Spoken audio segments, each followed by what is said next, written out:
So we're going to be learning a lesson today of how to divide things when you don't have necessarily one to give everyone.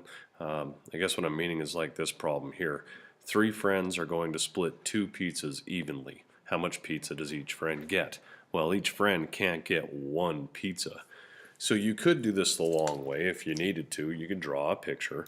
And here I have two pizzas, and I'm splitting it between three friends, so I could split these into three equal pieces for both of these pizzas.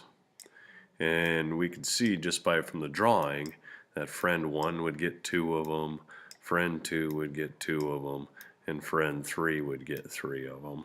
So that means everybody would get 2/3. Okay? But what we can learn is there's an easy way of doing this with division, and most of the times you don't even have to do the math. So in that particular problem, if we were doing 2 and dividing it by 3, this particular division method isn't going to help us at all because you can't really divide 3 into 2. And then the other one is 2 divided by 3.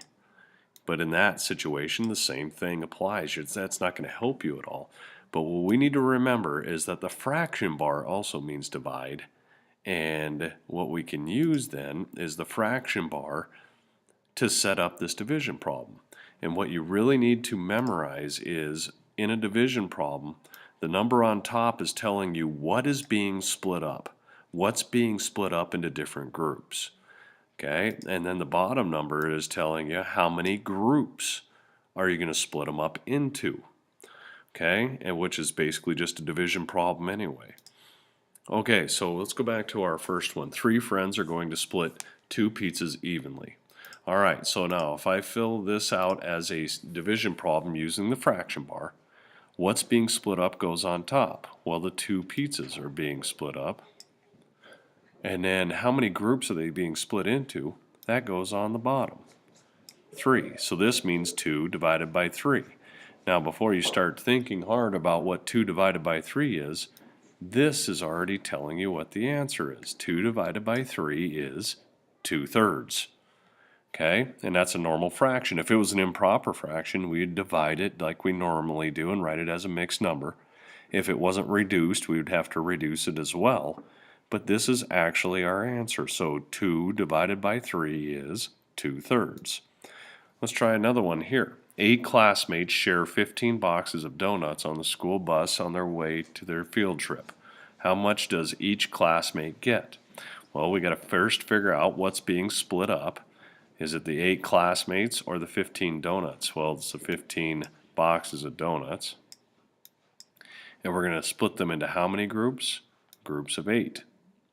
Okay, so now this time our answer can't be 15/8. That's an improper fraction.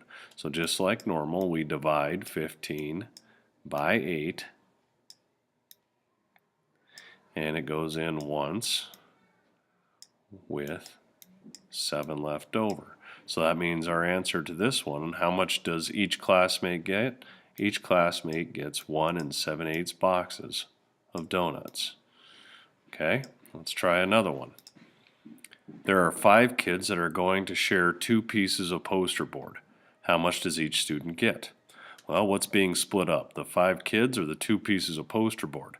Well, the poster board is. That goes on top. 2. And we're going to divide that into 5 equal groups. So once again, we look. Is this improper? No, so we don't divide it. Is it a normal fraction? Yes, it is. The smaller number's on top. Does it need to be reduced? No, 2/5 cannot be reduced. So my final answer for 2 divided by 5 is 2/5. That's how you divide when you have something less than 1 for each group, and how you can get a fractional answer. And it's actually very, very quick and easy.